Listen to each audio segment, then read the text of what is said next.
Hey guys, Justin Ashcraft here, Simply Lawns and Landscapes. I just wanted to do a quick 50-hour review on the Ferris SW35, 52-inch with the CC controls.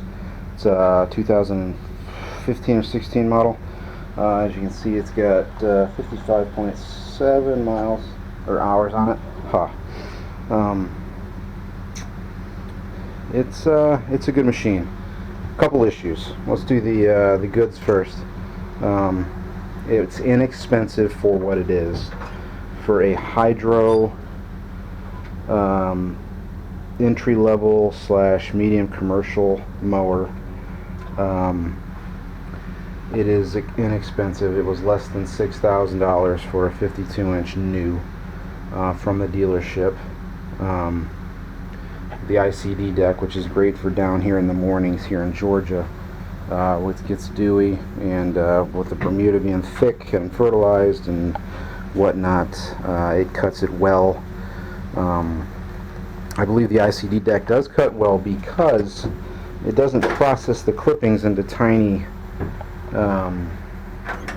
shreds of grass. It's more of a 1.5 to 3 inch long blade that shoots out the side.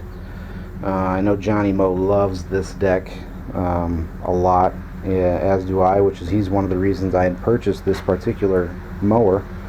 But a lot of the reason that it doesn't clump and it doesn't and it can throw 3 passes is because it doesn't really process the grass into finer clippings. So sometimes when I got bi-weekly Bermuda grass mowings, I'd have to go back over with a blower for about 15 or 20 minutes just to blow the debris to the back of the lawn, or just into the grass itself. A couple of the negatives on this. One is this ball. This ball, when you are raising the deck, will come off, and it has for me. This is actually the second one that I've had. It's fallen off twice. I found it the second time. It screws right off. Why they didn't put a rivet into this thing, I do not know. Maybe for maintenance, if it needs to come off for some reason. But once the ball comes off, so does the bolt. I like the setup. I just wish that were a little different.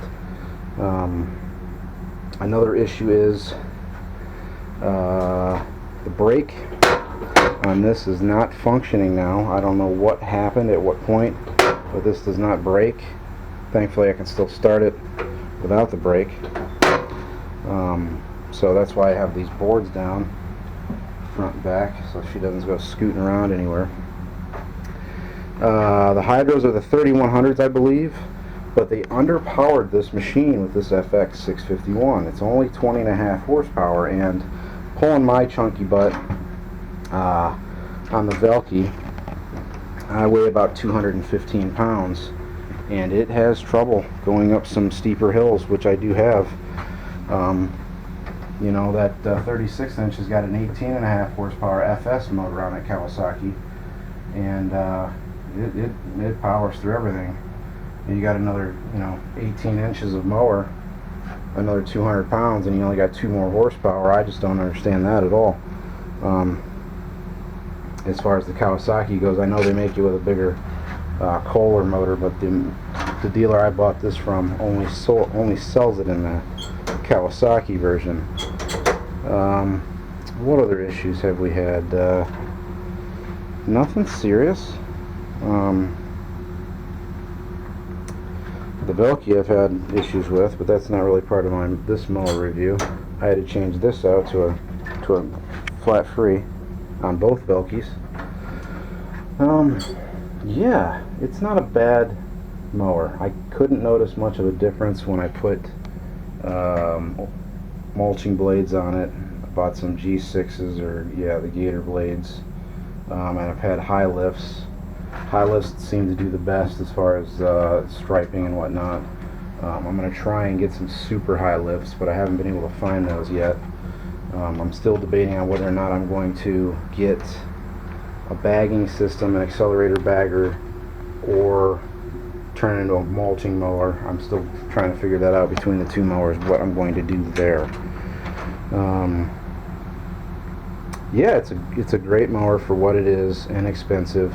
This gas bung also kind of, I don't know, it chipped right there, and I don't know how or why, but it popped out, and I need to replace that. If somebody's got any idea where I can find a decent one on eBay, I know they got some generic bungs for that, but I don't know which one will fit tight. I want it to be secure.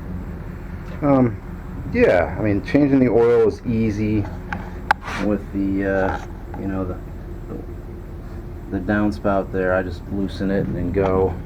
I've only had one oil change thus far. It's after 10 hours, and I'll get it again after 100.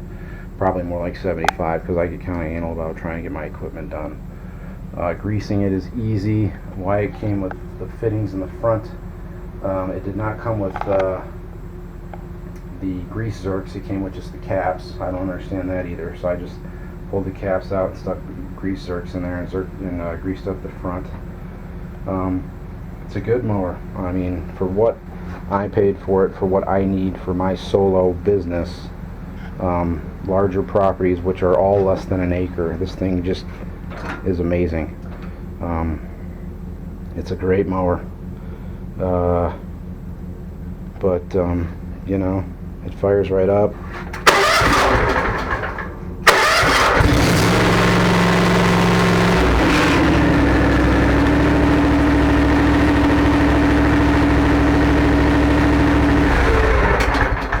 And she goes to work. Speed control, nice and easy to work. But yeah, that's my little 50-hour review on this. If I have anything I need to add or whatnot, I will do so, and please leave a comment, and thanks for watching, guys.